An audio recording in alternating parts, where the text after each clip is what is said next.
Assuntos. Bruno Venditti quer me dar alguma orientação específica aqui? Não posso tocar o barco? Toca o barco. Então fica aqui comigo, Bruno Venditti, sua presença me tranquiliza.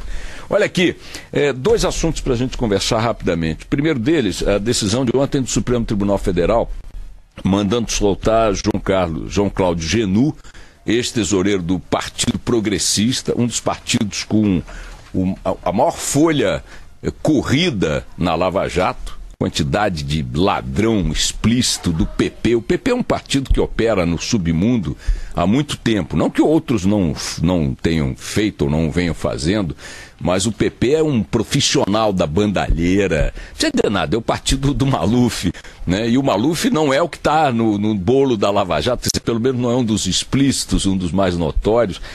O fato é que João Cláudio Genot, que foi tesoureiro nacional do PP, foi solto ontem por decisão do Supremo Tribunal Federal. O mesmo aconteceu com José Carlos Bunlai, cujo título mais notório é de ter sido grande amigo pessoal de Lula e ter atuado aí na operação de dinheiro para cima e para baixo, empréstimos fictícios, etc. e tal. O fato objetivo é que tanto o Genot quanto o Bunlai foram condenados pelo juiz Sérgio Moro na primeira instância da Lava Jato, a Justiça Federal do Paraná. O Genot, que já era condenado pelo mensalão há 1 ano e 4 meses, pegou 8 anos de cadeia em maio de 2016, tá certo? Então tem 1 ano que o senhor Genot estava acertando contas com a sociedade atrás das grades pelos muitos crimes pelos quais foi condenado pelo juiz Sérgio Moro, dentro da bandalheira geral da Lava Jato. Lembrando, mais uma vez, que ele já tinha sido preso, condenado no mensalão. Já o José Carlos Bunlai, cujas imagens você vê agora na tela da Band, esse estava em prisão domiciliar, foi condenado a 9 anos e 10 meses por gestão fraudulenta e corrupção. O Genot também foi por corrupção e associação criminosa. O Bunlai estava em prisão domiciliar desde novembro de 2015. Se eu estiver errando aqui as datas, vocês me perdoem, são pequenos erros aqui por conta da quantidade enorme de dúvidas que a gente tem em relação a um caso e a outro. Tem muita informação conflitante na internet. O fato é, nenhum dos dois estava condenado a mais de 2 anos. Nenhum dos dois estava condenado a mais de 2 anos. Um estava condenado a exatamente 1 ano, a 8 anos de prisão. O outro estava condenado a 9 anos e 10 meses de prisão, há mais ou menos 1 ano e 4 meses. Estão na cadeia, né? Condenados, a cadeia tem dúvida, porque o Bunlai entrou, saiu, vai, volta e tal. O caso do Bunlai, ele foi posto em liberdade não de dentro da cadeia para a rua, ele foi posto em liberdade de casa para a rua, porque ele não estava nem preso, ele estava em prisão domiciliar, que não é prisão cá entre nós, tá certo? É uma espécie de tapinha na bunda, entendeu? Tapinha no bumbum, sabe aquela coisa assim? O que isso configura? Configura o seguinte: o Supremo Tribunal Federal libertou ontem 2 figuras notórias da corrupção investigada pela Lava Jato, menos de 1 ano e meio depois de cada um deles ter entrado na cadeia, sendo que um deles ficava em prisão domiciliar, saía e entrava. Não julgou ontem o mesmo pedido de relaxamento de prisão relacionado a José Dirceu por questões técnicas lá do tribunal. Coisinhas, um detalhe aqui, outro ali, não julgaram. Iam julgar ontem também o mesmo pedido de relaxamento de prisão relacionado a José Dirceu, também condenado no mensalão, também condenado na Lava Jato. Figura apontada como um dos protagonistas do grande aparato de corrupção operado pelo PT na era Lula. Ora, minha gente, numa boa, noves fora nada significa o seguinte: o Supremo deu uma sinalização ontem bastante consistente de que a segunda instância da Lava Jato, que é o Tribunal Regional Federal da 4ª Região, com sede em Porto Alegre, avança nos processos e nos julgamentos desses mesmos condenados em primeira instância para definir a confirmação dessas condenações, ou não havendo essas decisões por parte da segunda instância, o Supremo começará a relaxar, a colocar em liberdade todos os figurões condenados até aqui pela Lava Jato que ainda estejam dentro da cadeia esperando o julgamento de seus recursos. cumprindo, portanto, as penas a que foram condenados pelo juiz Sérgio Moro no bojo da Operação Lava Jato. Considerando ainda que a outra parte dos condenados está curtindo suas penas, favorecidos por reduções significativas em função das delações que apresentaram, estão curtindo suas penas em suas residências de veraneio, e alguns até nem mesmo em prisão domiciliar se encontram mais, a gente está tendo os seguintes resultados 3 anos depois da Lava Jato ter começado a escandalizar a sociedade brasileira. O resultado concreto da Lava Jato até aqui é o aumento de nossa pressão arterial, é o aumento de nosso asco diante do que fazem do Estado brasileiro as quadrilhas políticas, é nosso pavor diante do filme de terror que todo dia desemboca nas nossas casas através do rádio, da televisão e dos jornais e das revistas. É a nossa perplexidade diante da cara de pau, da ousadia da classe política e de seus associados, as corporações estatais, os lobistas, os empreiteiros e tudo mais. Tudo isso que nós estamos vendo até agora caminha concretamente para zero.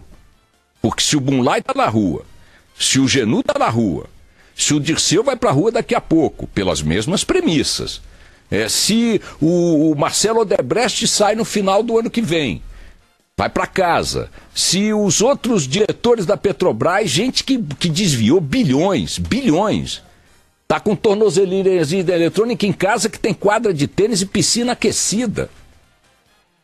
Se outros vão ser beneficiados também pelo mesmo tipo de raciocínio do Supremo.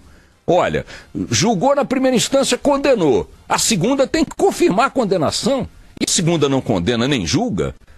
Olha, minha gente, numa boa, isso aí está resultando numa grande piada. Num grande golpe contra a nossa indignação. Não adianta nada a gente ficar achando que a coisa vai mudar de panorama se o resultado concreto é esse aí. E o concreto está sendo esse. Até agora, não tem nada que nos aproxime do padrão chinês. Isso para pegar o outro extremo da impunidade lá. Então, lá é o seguinte, prisão perpétua, despojamento de bens, os parentes diretos também perdem patrimônio, caem em desgraça e, eventualmente, quando o cara dá um pouquinho mais de azar, ele é condenado à morte e executado em processos que levam 2 anos. Ah, mas é uma ditadura. Tá bom, então tira a ditadura, bota uma democracia e vê se chega num meio termo, porque isso que a gente está vendo aí, desculpem, o Tribunal Regional Federal da 4ª Região precisa dar uma resposta para a sociedade brasileira. Como é que é, meus companheiros? Como é que é, meus caras? Vamos ou não vamos? Porque, a rigor, na letra fria da lei, o Supremo não está errado. Ele está dizendo o seguinte, olha, condenou na primeira instância, a legislação estabelece que você cumpra a prisão, cumpra a pena a partir da segunda condenação, e a segunda condenação não acontece porque o segundo julgamento não acontece. Então é o seguinte, o Tribunal Regional Federal da 4ª Região convoca aí auxílio, trabalha domingo e feriado, estende o expediente, faz alguma coisa. O que não dá é para pegar uma operação que a sociedade brasileira entende que pode ser um divisor de águas na história desse país em relação à corrupção e transformar nisso aí, nessa piada. Isso é uma piada o que está acontecendo.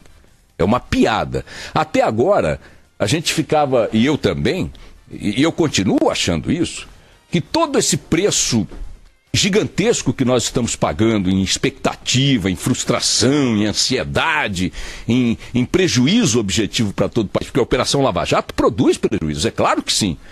Ela imobiliza um monte de coisas, ela congela um monte de coisas, ela coloca em expectativa um monte de decisões empresariais, pessoais e tal. Então é preciso que ela chegue a um desfecho, que ela conclua aquilo que iniciou, ou que se permita que ela conclua. E na verdade o que a gente está vendo é o seguinte, 9 fora nada é nada mesmo, a gente fica dizendo, bom, então vamos fazer o seguinte, dá uma tornozeleira e uma sunga de praia para o Severo, dá uma piscina aquecida pro outro lá, o Sérgio Machado, pega esses caras que roubaram pra cacete milhões e milhões de dólares nas estatais e tal, dá uma moleza para eles, porque eles vão me entregar os grandes tubarões. Ok? Ok. Cadê os grandes tubarões? Estão votando reformas hoje e amanhã. Não estou querendo dizer que sou contra nem a favor, estou dizendo o seguinte, estão no poder. Cadê os grandes tubarões? Eventualmente estão nos ministérios, eventualmente estão indicando cargos para estatais até hoje, definindo políticas, aprovando projetos, ocupando cargos públicos. Então não tem tubarão preso, tá? As tainhas estão sendo devolvidas ao conforto do lar, e as sardinhas, essas então, estão de festa, festa no oceano. E a gente aqui com o anzol dentro d'água, morrendo de fome, esperando que alguma coisa aconteça.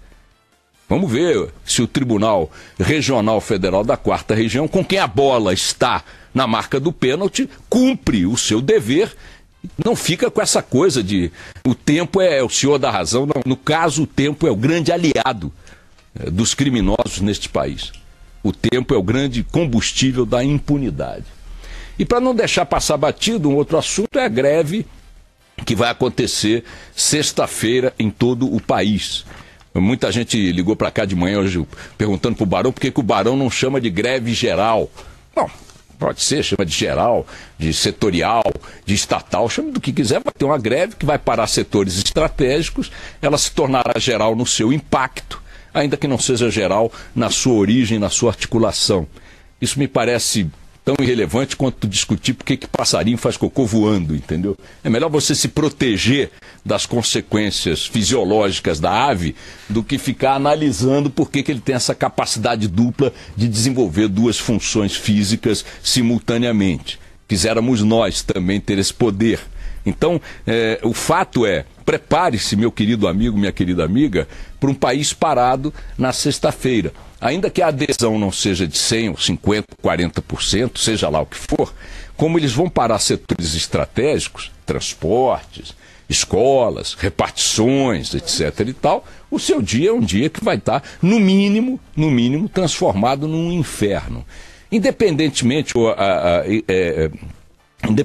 de discutir se pode, não pode, se é certo, se é errado, acho uma bobagem, uma perda de tempo, né? A greve é um direito garantido pela Constituição, é uma conquista democrática, as categorias que entenderem que devem entrar em greve têm respaldo legal para isso, há uma bandeira motivando essas greves, são contra as reformas. Não estou entrando nessa discussão, a coisa que eu quero sinalizar aqui é o seguinte: não espere que se formalize o termo greve geral ou não geral, não espere que a coisa tome uma dimensão de massa ou não, apenas saiba que sua sexta-feira está condenada a ser uma sexta-feira infernal. Programe-se antecipadamente para as coisas que precisar, seu filho não vai ter escola provavelmente, parte dos bancos ou muitos vão fechar, as suas consultas marcadas na rede pública de saúde muito provavelmente vão estar canceladas, as cirurgias não eletivas também, os exames também, se vire, marque outra vez daqui a 6 meses, a escola do seu filho também não vai funcionar, mesmo sendo particular. Muitos sindicatos privados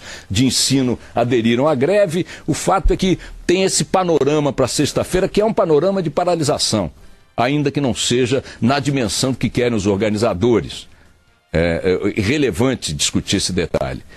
O dado final que eu queria agregar a essa coisa é o seguinte: a canalice, não tem outro nome, de alguns sindicatos, de algumas categorias, que, sabendo que a greve geral, ou tenha o nome que tiver, estava convocada há mais de um mês, só vão fazer suas assembleias para decidir aderir amanhã à noite, não dando condições ao cidadão de se organizar minimamente. Cito aqui nominalmente o Sindicato dos Aeronautas, ao qual sempre fui solidário, em incontáveis ocasiões. Não tem cabimento que uma categoria como essa decida na véspera se vai parar ou não as aeronaves no país para aderir a uma greve que está convocada há mais de um mês. Isso é canalice, porra, não tem outro nome. Ninguém está contra nem a favor da greve. O que eu quero dizer é assim: quer fazer uma greve? Me avisa que você vai parar para eu me organizar, para eu não mobilizar minha... Essas coisas normais, feitas em qualquer sociedade, onde a organização sindical respeita o cidadão. Aqui não respeita definitivamente. Parece que a única coisa que mobiliza os sindicatos para valer no país é a contribuição compulsória anual. Vamos lá. Do plenário, que é o que mais chama a atenção exatamente por se tratar de colegiado. Vamos ver como fica a composição do Supremo Tribunal Federal. Esse número já foi atualmente de 11 ministros e ele já foi maior, chegou a 17, na época em que a Corte ainda era chamada de Supremo Tribunal de Justiça. Alexandre de Moraes, Edson Fachin, Luiz Roberto Barroso, Rosa Weber, Luiz Fux, Dias Toffoli, Ricardo Lewandowski, Gilmar Mendes, Marco Aurélio, Celso de Mello e Carmen Lúcia, presidente do STF.